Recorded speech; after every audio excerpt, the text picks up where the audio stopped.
This is Oldecam. And this is not a spring chicken. Today we're going to be talking about all the rage that, well actually this has been a trend in, well let's just say, you keep hearing about in the news, and it was everything, well almost everything was about hybrid cars and electric cars at the LA Auto Show. And they're cool. Ooh. Yeah. Well, before, being green was not cool. No, I can tell you.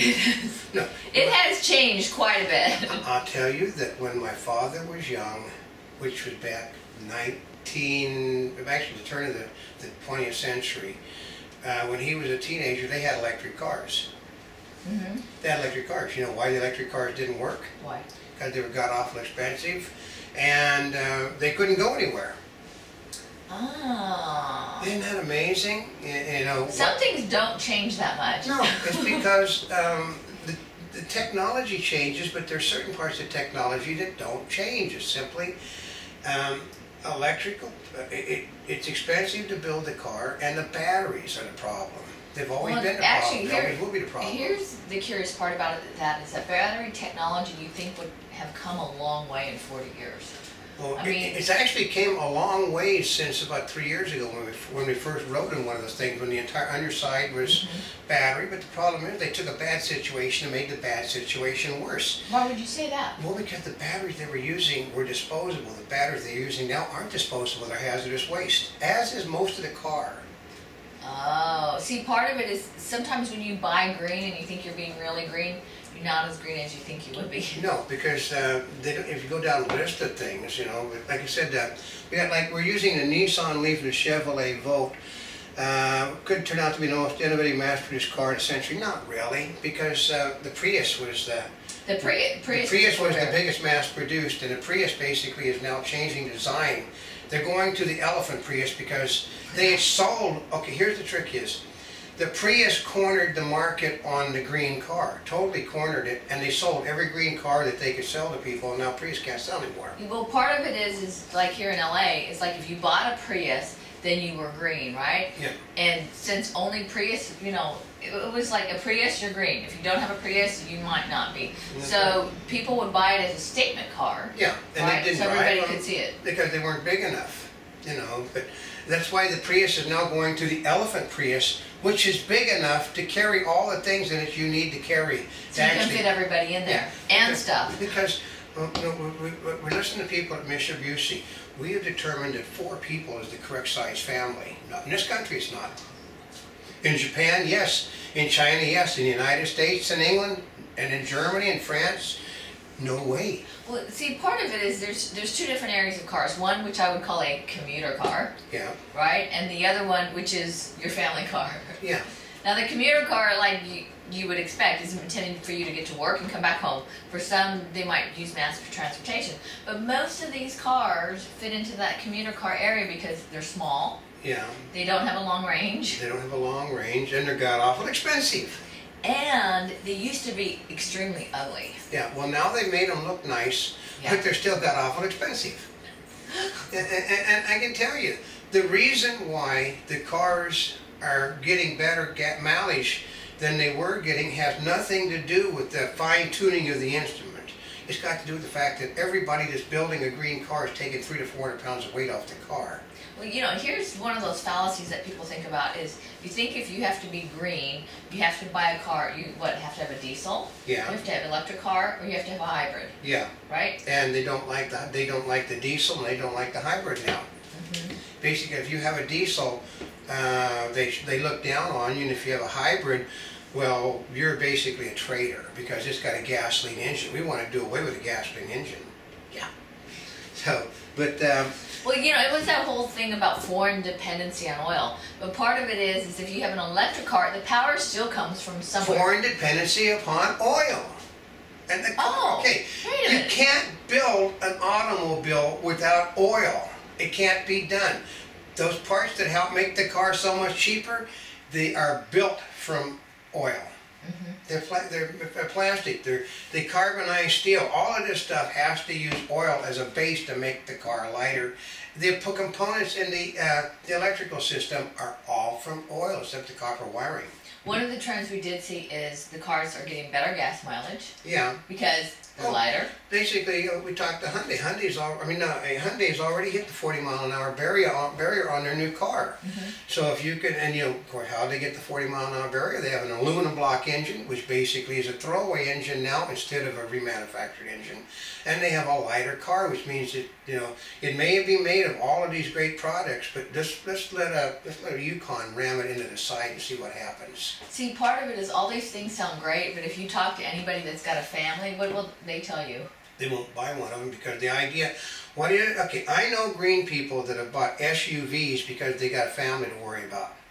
They will drive the green vehicle, but the family drives a safe vehicle. And it's basically it's a stupid redundant thing, but basically basically by taking some of all their power from a house electric outlet, they offer the first real glimpse of transportation that doesn't rely on petroleum, which basically is a fallacy because it all relies. There's nothing. The whole car relies on petroleum. I think that's one of the biggest things that people, that if you want to call it the biggest misconceptions, is that by buying a green car, you don't use petroleum products. Or you think you use less petroleum products. No, you use more petroleum products. In order to make the car lightweight like it is, they have to plasticize more of the car. It's what makes it lighter. But they're looking at that magical 100-mile-a-gallon threshold. Once the official electricity to gasoline conversions are complete, basically the two cars offer something new without the ugly packaging that has doomed future mobiles in the past. Well, yeah. Because, okay, we're going to explain this. To a person that's going to buy green, basically the car could look like a, here, this is what a green car could look like to a greenie. They don't care what it looks like. They don't care. It's all the other people that will buy green when it's convenient or when it's affordable that are not a real greenie. That's right, but they don't buy. They're light green. The other ones are forest green. The problem is, I can take you to areas in Southern California where the green cars are packed up on lots because you can't give the green cars away because they cost you too much money to drive. There is no savings in driving a green vehicle. It costs you more money up front, costs you more money in the long run. And as I was watching last night on a movie that was made a year ago in a sci-fi film, basically the guy said, so you've got a blankety blank green car. Tell me what you can work on that car on your own. Because Dad was sitting there, he basically tinkered with the old automobiles, he made everything run, and he said, can you tell me how you can handle the battery on that car without killing yourself? Can you change the points? Can you change the spark plug? Can you change the oil? No, it's got to be done by the company. He said they screw you on cost. Everything has to go in. So, isn't that convenient? You no longer can work on your own car with a green vehicle, but I bet they didn't think about that. Yeah, no, they didn't think about that. I'm going to tell you this, something about, my father was an automotive engineer. My father once said that, I won't tell you exactly the words my father said, but I can figure the magnitude. He said, if they thought they could make a profit out of it in Detroit, Michigan, they'd run the cars on cow. I'll just put manure in instead of the word he used. Yeah, they don't care about it. Oh, it's about a profit. So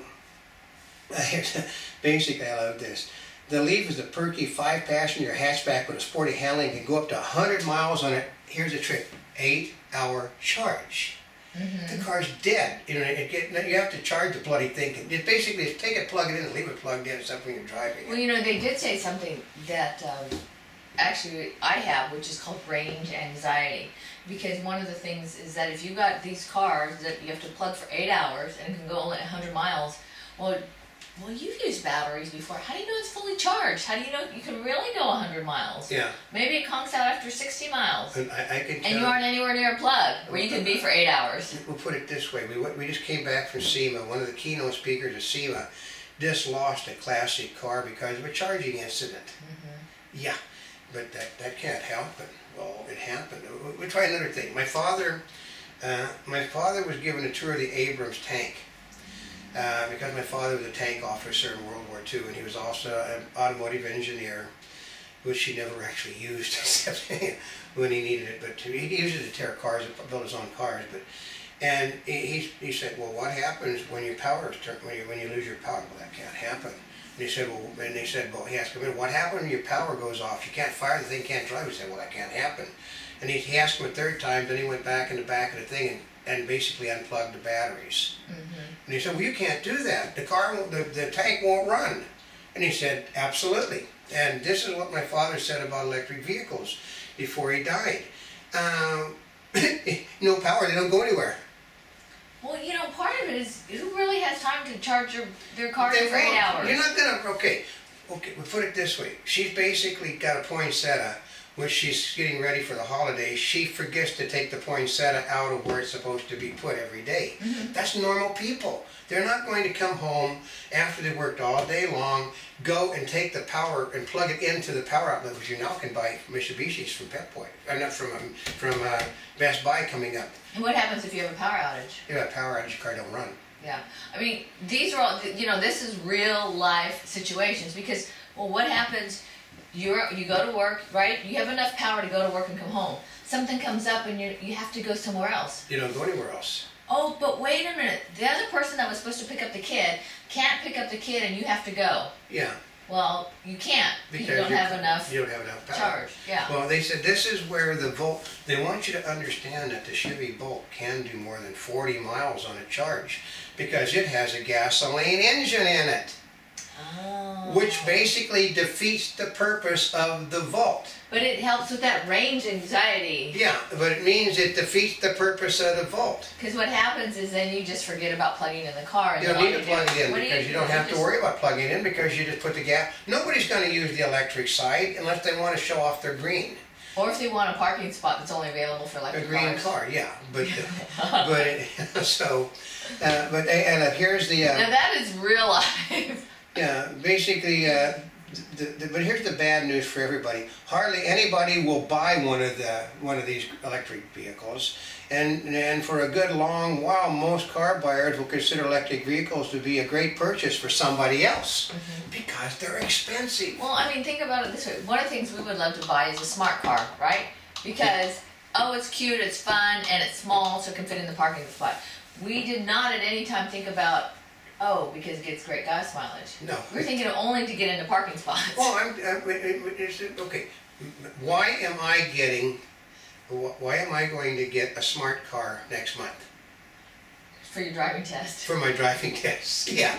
Because I'm a senior citizen and I have to take the driving test every so often, every couple of years. I have to take the driving test again, and I'm not going to drive basically a Silverado around into a driving test. No. Why not? Because even though I can back it up, they're going to be piss-addish about a person my age.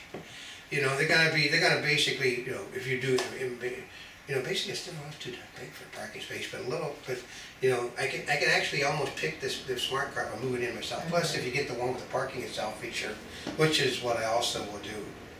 I'm a bad person, but it's got to do with convenience to park, not about convenience for anything else. The gas mileage isn't any better than one of the. Okay, gas mileage is not any better than our SUV. No better. I just want it because we can get it. Okay, we go out to the beach to work.